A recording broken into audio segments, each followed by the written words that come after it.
pledge allegiance to the flag of the United States of America and to the republic for which it stands, one nation, under God, indivisible, with liberty and justice for all.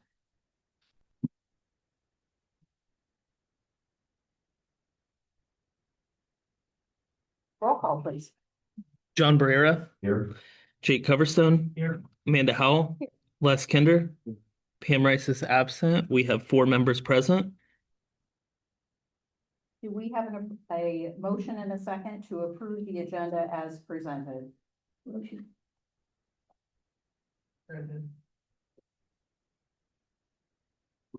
Roll call, please. Les Kinder. Yeah. Jake Coverstone. Yes. John Barrera. Yeah. Amanda Howell. Yes. Motion passed. Public comments. The Board of Education recognizes the value of school governance of public comment on educational issues and the importance of allowing members of the public to express themselves on school matters of community interest. The board offers public participation to members of the public in accordance with Board Policy 0169.1. We've got 2 that have signed in, Paige Apple and Paige Clubell. Plus L. Close enough. All right, sorry. Did anyone else want to sign up? I know some have. To speak, can I get my name on there? You might. Just for boosters. Okay.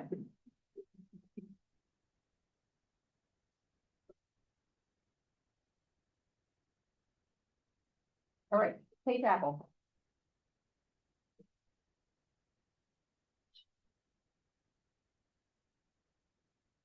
Okay, so first I'm going to read from an email that was from Mr. Hughes to Mrs. Bailey, just recapping a meeting that they had.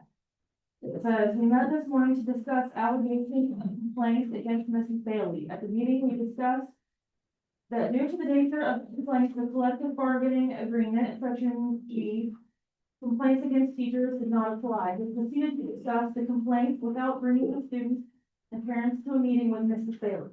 Mrs. Bailey gave her side of the allegations and admitted to most of the alleged conduct brought up by students and parents. Now, by continuing to employ a female teacher who acts inappropriately towards our students, you are telling us you don't care. You are telling our children that it is acceptable behavior for their teacher to touch them, to put her breasts on their head, to run her fingers through their hair, to display blatant favoritism, to invite them to the residence, and more, witnessed by my daughter in her class. As punishment, she got a 3-day vacation, and then she was right back in the classroom training on her kids, an environment that we as parents trust they are safe in, but instead are being sexualized. I'm calling on the board to make sure my boys aren't assigned to her, because if I receive their schedules in August with that teacher's name on them, I will do everything in my power to make sure she has no chance to prey on my kids. As a board, this is what you should be doing. As for all the students in the district, and you're not, which is why I have less respect for you and our district.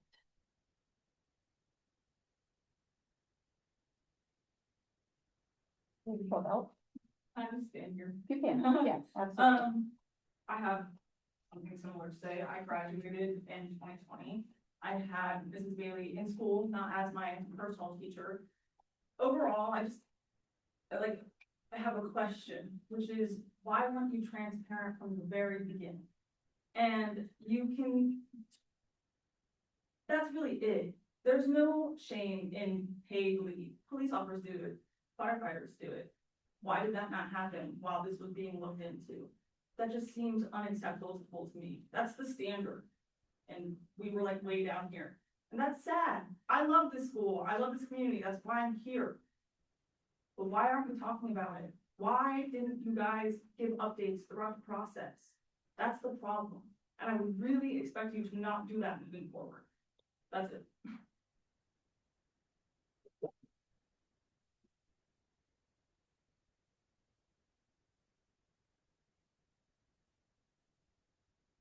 You want to go ahead on the boosters? Oh, I'm sorry. Yep, you're good. Misty Guston, Miami's Athletic Boosters Vice President. Just wanted to put it out there. I know we've had quite a bit of Facebook presence lately, but August 1st is our annual dinner and auction. It was moved to accommodate the musical this year. So we're hoping that that doesn't curb. I know there's a lot going on that first week. State fair's going on. We're getting ready for county fair, all the things. But wanted to speak up tonight because ticket sales that are all online this year, we didn't get tickets in hand. Usually kids get tickets in their hand and they were required to sell two. Because it was all online this year, I think ticket sales aren't reflecting maybe the presence that will attend. So there is some contemplation on canceling it altogether. So I just want to encourage everybody to get on, buy a ticket. You can get one at the door. They're $25. Online, you'll pay $25.03 because we couldn't get the fees taken care of, but we've dialed it back so that we could keep ticket prices right at $25. There's also VIP tables that are heavily discounted from the regular charge that we usually do. So just encouraging people to get on Facebook. Tons of donations have already come in. They're pretty cool. Lots of things to bid on. So I just wanted to come and encourage people to get online and maybe buy tickets so it reflects the presence that we might see.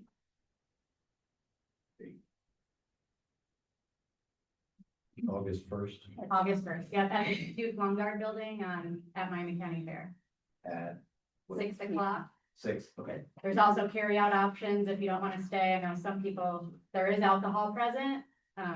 Kids are welcome, but that's on parents to decide. And I know some older generation people don't appreciate the alcohol, which is fine.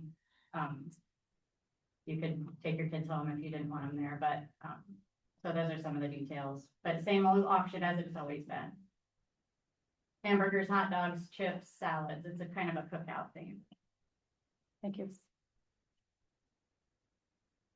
Anyone else?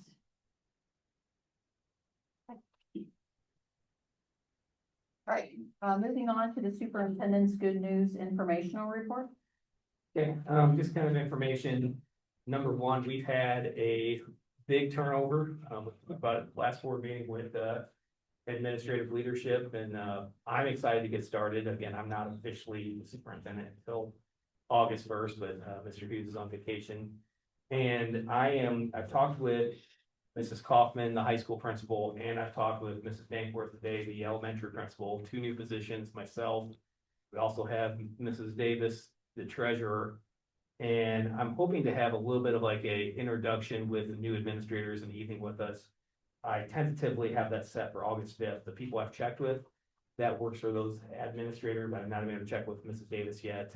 But I'm hoping to have some of us give a little bit of a spiel about ourselves, where we're coming from, why we're excited to join the East family. And then if we each give a little bit of just a few minute introduction, and then I'm hoping to have kind of like cupcakes and lemonade, having us just kind of stand around and people can come up and we get to meet a lot of people if they're interested in knowing who the principal is of their building or the superintendent.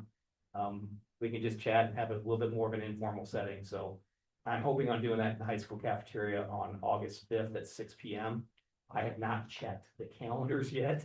This is all within like a few hours ago of after meeting with Mrs. Dankworth, the elementary principal, but that's my mind right now. And once I figure out our messaging system, I will send out hopefully a few messages informing parents of the community of that night. And I know there's a lot of people that want to get to know us.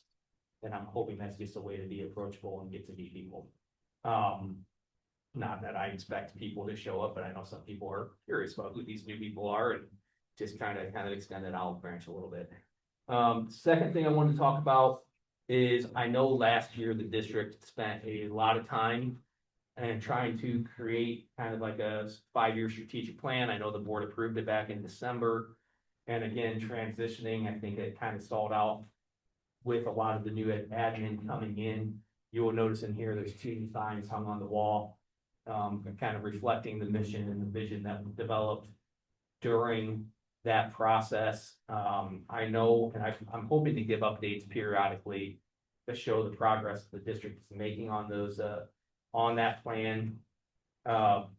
There's 4 facets of the plan really to try to improve in different areas of the district. And again, I think when you on the outside looking in, this is a very high achieving district, but we can always do better in specific areas. So they have plans related to facilities, to finance, to the student experience and communications.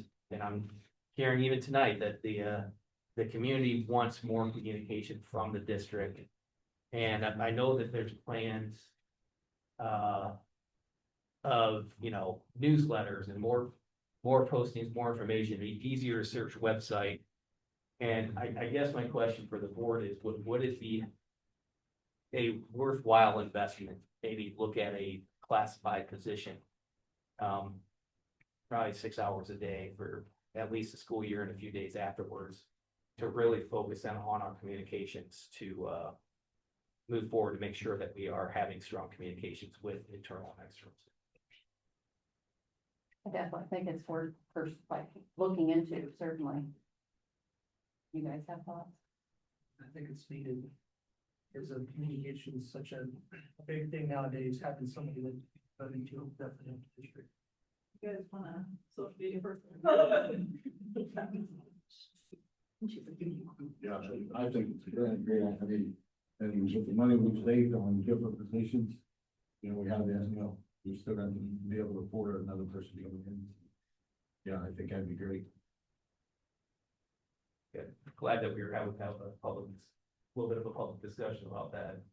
I will try to work on a little bit of a posting and then see what the applicant pool looks like, and then go through a process to.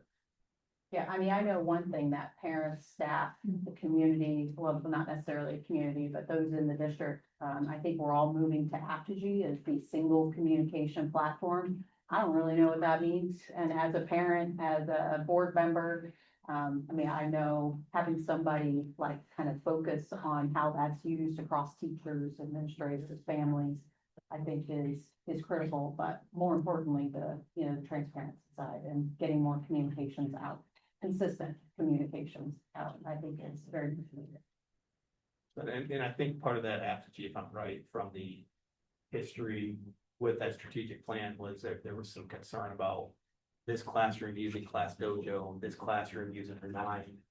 And if you're a parent, I'll be a parent having multiple kids in the district. It's really hard to manage all those different apps and communication pieces. So I had one training last week with Aptitude where it just basically met the vendor that's responsible for training, and she goes, well, I need to get you up to speed on this, this, and this. And she goes, we need to have 3 additional trainings for that to figure out more about it. But I know that we signed a contract for that for next year. But I think the more we get people trained, and then we're gonna have to train our teachers and other people to make sure that we're using that so that people become comfortable with it. We're using it for football and it is not user friendly at all. We can't even message the coach on it. I can't even log in. People have wrong kids on there, like entirely wrong. None of my kids were on mine, but all 3 of my nephews were. So I think an implementation plan Yeah. needs to be pulled together to It is figure not this good. out. To make it, yeah. Yeah. We'll have a To giant train cluster, teachers and to we're train trying staff. to streamline the Yeah, space, it's not- so. I know Yeah. Bethel uses it and I've heard it's not good. Who uses it? Bethel, a better one would be Parent Square. Right. I don't know how. But we've signed contracts I think we're already. under contract, we're under contract. I don't want to be paying a contract for both groups. And I think it's one of those things like. We probably at this point with us being on a contract, we probably need to move forward for a year to try to make it work. And then the other piece that we'll have to look at is I was aware of this. I really liked using Parent Square as a parent. I really liked it when I was a middle school principal. And then previous district over at Covington, they're switching to Parent Square this year, but they also, when I came in, they were mainly Remind. And I had to be cautious of too many changes too quickly. And if you have implement, like, we just trained us on this, and then you trained us on this, like, that is a challenging thing where you don't wanna say we're moving to this, then have the flavor of the month. Now, nope, we found the next best thing, let's move to this, so. Well, that's the situation we're in. Right. Where we might have to say, can we get people trained, get comfortable with it? Is it giving us what we want? And then if it's not, then we're gonna have to communicate the why of why we're going to something else. Before we just switch and people say, well, you just trained me on this. Like, you don't want to have that fatigue of that with that, but we are under contract. And we probably need to figure out to get good with that, or we're gonna have to say this isn't working and let's pivot, have a consensus out of people that it's probably gonna be time to move in a different direction. Last thing, just a few things going on, the flooring project in the K-8 building. The company came in, I think all the tile has been laid. They were supposed to last Thursday night start waxing it. I was walking around the building just checking it out, met with Mr. Don, the maintenance guy, and he goes, some of these things, I'm not sure if it's quite up to our standard.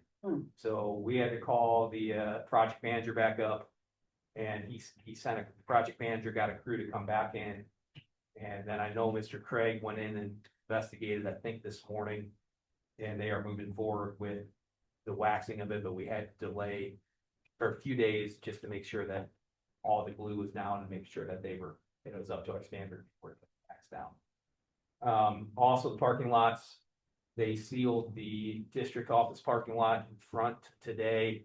Now the back of the district office parking lot is coned off. Hopefully they get to that, hoping tomorrow, because I know they've been moving along, and I know the front of the lot's done. Thank you.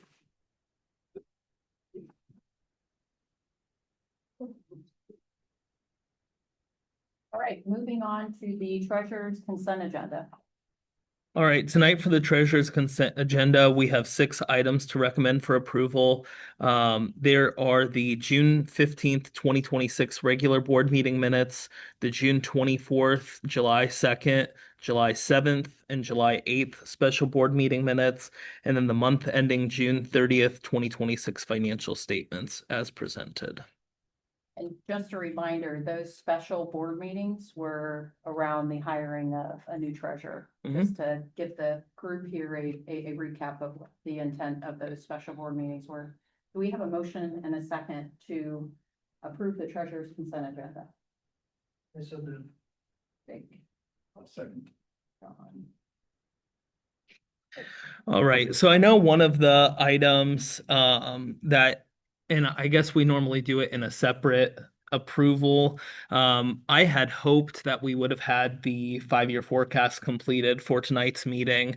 However, on July 1st, we received an email from the Miami County Auditor's Office, and they said that the Miami County Commissioners passed a resolution implementing the local option homestead credit again for the calendar year 2027, which they did that in 2026. So those pieces are already built into our forecast.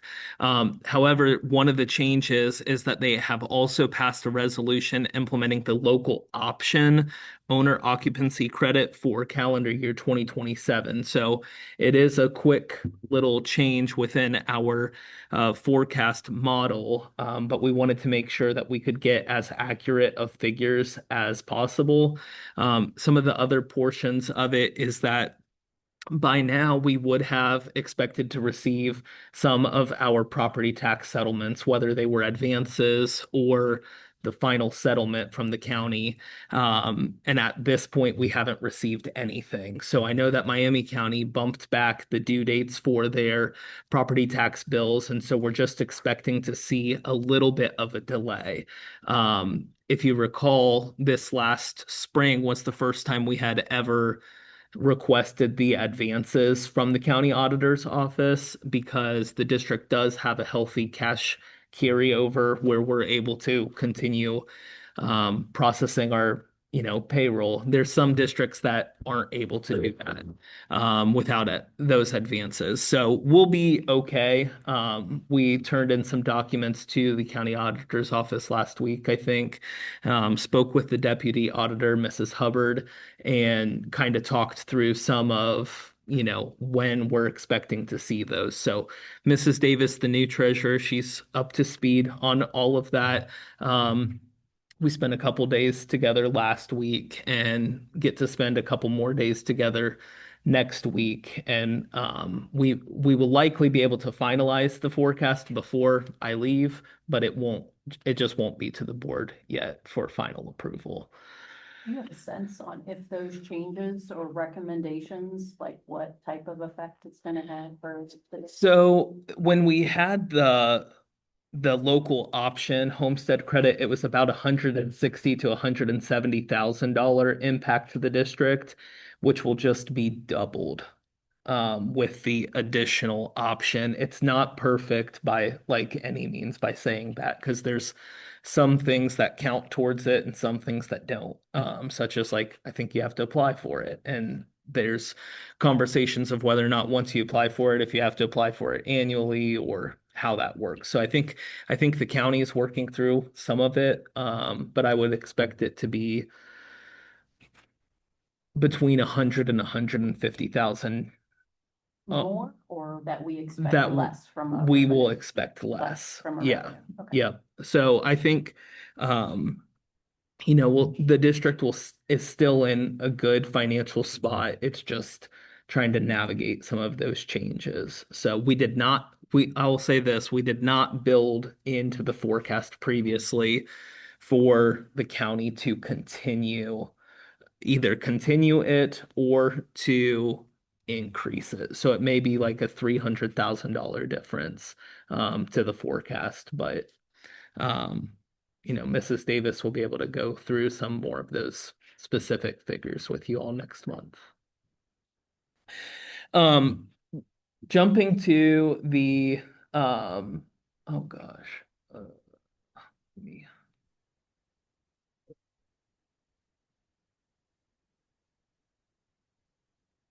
this up. Actually, I'll just leave this up and pull open another tab.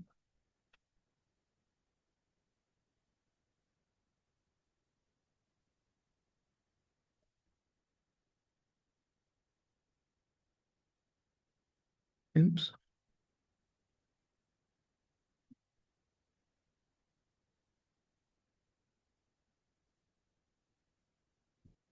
These two screens are giving me fits.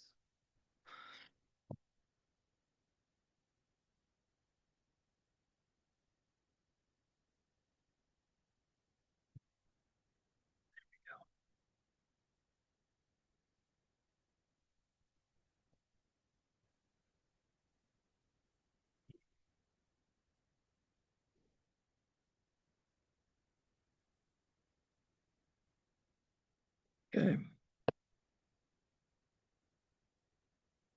So my goal is hopefully to get everything or the meeting minutes completed from tonight's meeting, post completed and posted online tomorrow morning. And I'll make sure to get the financial report linked into there just for anyone viewing at home or in the audience that wants to take a look at it. So month ending June 30th, 2026, which is the end of our fiscal year. So from the summary of all funds, through June 30th, our fiscal year total revenues were $23,175,248, which was up about 600,000 or 550,000 from 1 year ago. Total expenditures from all funds were $22,847,055, which was actually pretty consistent with last year's figures. So then going to our summary of the general fund as of June 30th, our fiscal year total general fund revenues were $20,220,787 compared to $19,152,268 1 year ago. Total general fund expenditures were $19,843,217 compared to $19,096,000 1 year ago. Looking at the spending plan summary, which comes straight from the 5-year forecast, our actual total revenues and other financing sources, which is just the total revenue, line 2.080, they were short of our fiscal year to date estimates by $655,006. The biggest portion of that is with the real estate taxes, and then our income taxes were slightly lower than projected. again, I think we will continue to see some adjustments with how House Bill 186 is impacting collections. I think the figures from the next forecast might be a little more accurate, but also we're still kind of waiting on some of those settlements. Not that I want to continue to say some of these things, but when you hear across the state, like, well, that's why it shouldn't have changed from a November and May forecast to a September or August and February forecast. That's why we just don't have enough data. I would, and I don't want to speak for Mrs. Davis, but I would foresee a new or an additional forecast. And I know we kind of talked about that several times, like, hey, we might do one in May, and then stuff just continues changing. I would foresee, maybe another forecast being done late fall once we've gotten that income tax settlement, which actually comes late next week, next Friday or Thursday. And then also when we start to see some of those property taxes hit, I would think that we'd be able to get a little bit more accurate projections. So, but then just looking at the actual total expenditures, they exceeded our fiscal year to date estimates by $55,291. So honestly, those are pretty spot on. And I want to say that, our revenue is kind of expected. One of the things when I was talking with K-12 Consulting about our forecast and looking and preparing for the August forecast is that our collections came in less than projected, which is what's been seen around the state. So I think as long as we just continue communicating that, sharing that information with the board and, making sure that the superintendents are aware of, how the funding's being impacted so that they can make the best decisions for the district, then we're doing our job. So, I think Mrs. Davis will continue to do that for you guys. Going to, I know at sometimes I've pulled up this spending plan summary, and it is small on here. Okay, we did get it fixed in time. I was going to say we did have some issues. If you look at some of the previous financial statements, we did have some issues in the line 3.010 and 3.020, which is the salaries and then the retirement and insurance benefits. We had how it was getting charged off. It was getting charged to a salary account rather than a benefits account. And so if I pulled up May's financial statements, there was about $1 million difference between the two. Since our actual expenditures have stayed pretty in line with projections, I really didn't pick up on it too much until the end of the fiscal year when we really needed to make sure that our data was correct when submitting it to the state. So we did make a slight adjustment. I know, yes, it was $1 million, but really it was just a coding thing. So previously we had some large variances there, but they've been fixed now. Any questions on any of the financial pieces from today?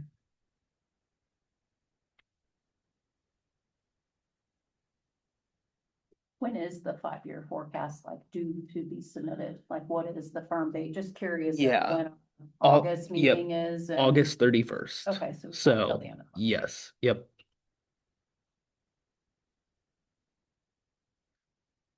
Anybody with any questions?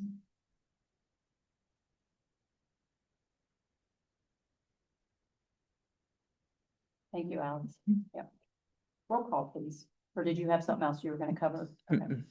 Nope. Jake Coverstone, Yes. John Barrera, Yes. Les Kinder, Yeah. Amanda Howell. Yes. Motion passed.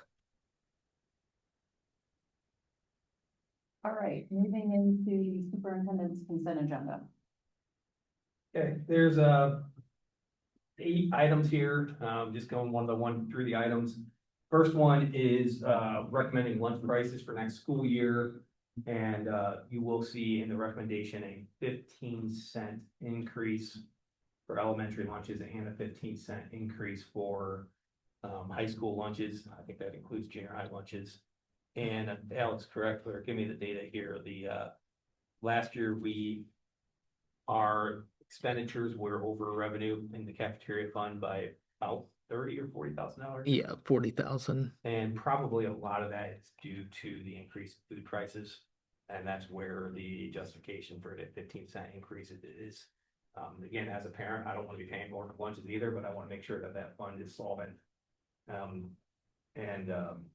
There are specific rules with the federal food regulations that you got to have such a percentage over of what your meal plan is over what the individual a la carte prices are. So we didn't want to increase both of those prices by 15 cents, but then we come out of balance with federal regulations.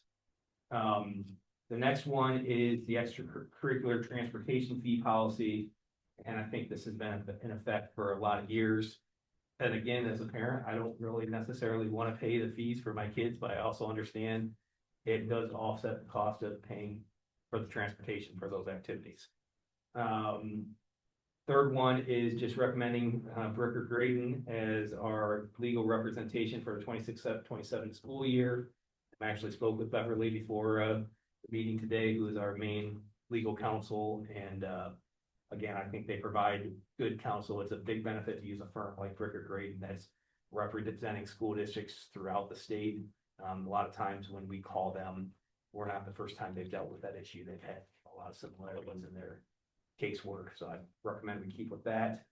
With some of the new positions, we never had the board set what the base salary was since like 2019, I think. So I'm recommending setting the base salary step 0. Again, if people come in with more experience, they're going to be at a higher step. But I think step 0 for the elementary principal at $100,000 and step 0 for the high school principal at $110,000. And then you can basically from the salary schedule work off there. And then I also think that when you look at competitive salary around for what we pay the athletic director and the amount of time he's spending, I think we want to have a slight increase on step 0 for him to be set at $70,220. And then I'd also recommend the approval of 2 parent transportation agreements for students with disabilities.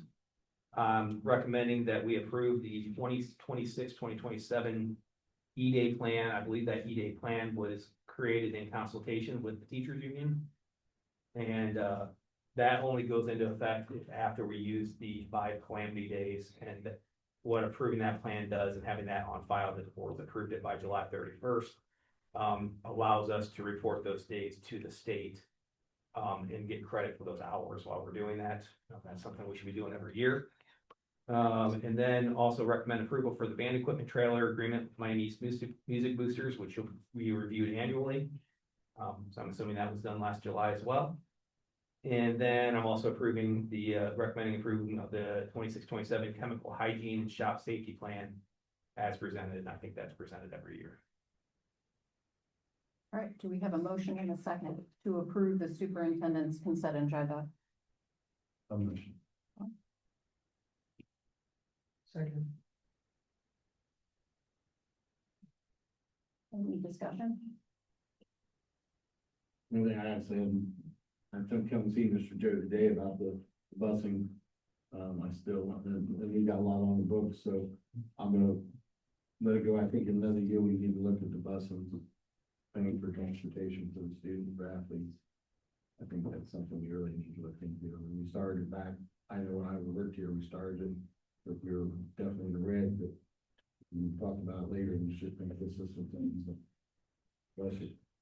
But, so I think it's something that, later on we need to look before next year's time, look into it, see if there's something else we can do different. Just again, as a grandparent, I try to help my kids out. I know what it is to buy uniforms and warm-ups and this, and that, and every time you turn around something else. Well, I know we try to find ways to like give back or bring savings, and this past year we were able to do so by paying down one of the district's debts, which essentially gave almost $1 million back to the entire district. So, trying to, make sure we're not just targeting athletes, but, trying to target everyone that would be impacted by that. But still, very fair point. Yep, okay. Anybody else have any comments or questions? Roll call, please. John Barrera, Yes. Jake Coverstone, Yes. Les Kinder, Yeah. Amanda Howell, Yes. motion passed. All right, moving to the personnel consent agenda.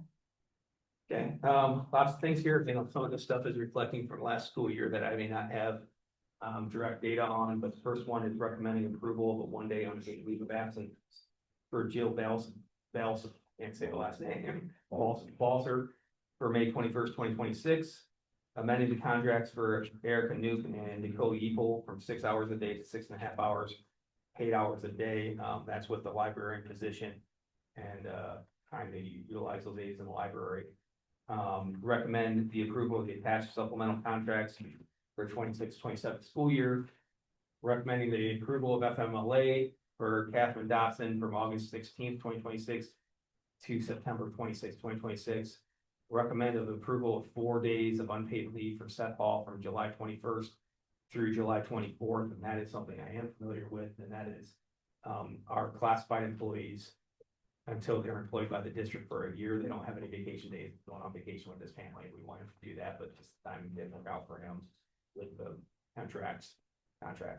Recommend approval of the voluntary transfer of Glaze Clipstone from first grade to second grade for the 26-27 school year. Recommend to approve the hire of Aaron Baker, junior high intervention specialist, step 10, masters plus 15, effective August 24th, 2026. And recommend the voluntary transfer of Jill Balser from a 5-hour K-8 assistant cook position to a 6-hour K-8 assistant cook position per the job description, effective August 24th, 2026. We have a motion and a second to approve the personnel consent agenda.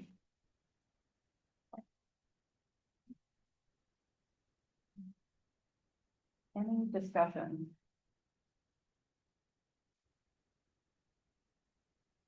I'll just say, one, because I've talked to last year it was the first grade teachers a couple of times, Grace Clipstein. She has moved from kindergarten to first, second, to I think back at kindergarten, now first, now second.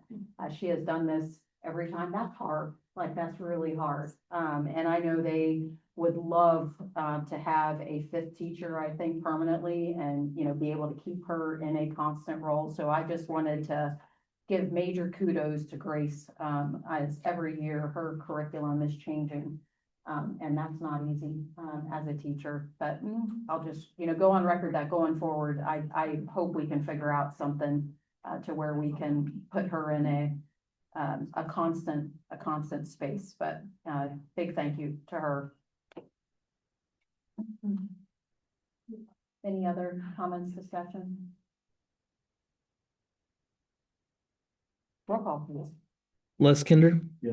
John Barrera, Yes. Jake Coverstone, Yes. Amanda Howell, Yes. motion passed. No old business or new business today. Any board member, committee reports? Not today. All right, board member comments. Jake, do you want to go first? Sure. I think we got a lot accomplished, in the summer months here, hiring a new superintendent, new treasurer is quite a workload for all of us. And we were here quite a bit, I don't know how many meetings we had, but I think we got some really good candidates in the right spots, so moving forward, I think we're set up for success for our district. And I think their strategic plan, we're gonna be following that through, there seems to have a good, grasp on that, so it's looking good for our district. John? Same thing, of course. Want to thank Athletic Boosters for organizing the August 1st. I know it's a lot of work. And I know, having coached various sports over the years at the high school level, the boosters are a huge extra to help out, to take away some of the things you don't have to worry about as coaches. So thank you for all you do. Left.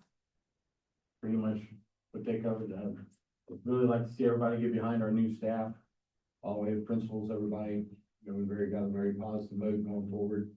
As Jake said, it's been a long summer, trying to find the right people, and the good people. And I think that this team here has done a great job. And we want your support of keeping that going. Yes, we have other issues, but them issues will be taken one day at a time. So give us some time and we'll take care of those too. Very good. Yeah, I just thank everyone for coming, out today. I think when we hired Hannah a couple of weeks ago, we indicated that was the 21st or 22nd board meeting of this year. That's a lot. That's a lot. And I mean, we've done a lot of hiring interviews, and it's not just this group up here. I mean, we have asked the admin team, senior, leaders. I know Mrs. Stevens sat in on numerous meetings throughout the summer, and I mean, the entire administration team did as well. So just want to say thank you. Alex, I wish you the best of luck in your new role. Thank you. I think we have a lot to, look forward to as a district. I do think we really lucked out and, getting top talent for, our vacancies. I mean, even from the elementary principal, how many people applied for, that It role? was like 15, and we found somebody that's been an elementary principal for 6 years. Right. And was an assistant principal 2 years before that. Was happy in her current role, but definitely was excited about the opportunity that East provides. And she wanted to be here for grandkids or kids in the district. She lives in Troy, it was gonna be a closer drive. And, it wasn't that she was running from Greenville, it was like, this is an opportunity to finish her career at. Right. And I will say, Les said it, I mean, I know there are updates people are waiting on. And until we finish the process, are we able to publicly state anything? And I know that's not what folks want to hear. I know that is not popular, but that is, where we are. So, unless anybody has anything else, did you have anything else you want to bring up? No, you mentioned a few months ago, sometimes those things take months, Yes. not days and weeks. Right. And I think you mentioned that the board, I think the administration definitely hears those concerns. And again, I think the concern is that staff member is still on paid leave until all investigations are complete. Sure. So until the investigations are complete and the decision is made based off the outcome of those investigations, the district really can't comment anything else on that. Can I say? I just think you should say that, what you just said to the people, but not on Facebook. This is on, this is now fully I mean, I know, recorded. but how many people are watching the stream right now? Understood. Thank you. And I do think if we find the right communications person, they can help us with communications that we can provide that are timely, but also legal that don't get the district that won't down the road. Agreed. Okay, without further ado, do we have a motion and a second to adjourn tonight's meeting? Second. Roll call. Les Kinder, Yes. Jake Coverstone, Yes. John Barrera, Yes. Amanda Howell. Yes. Motion passed. It is 6:44.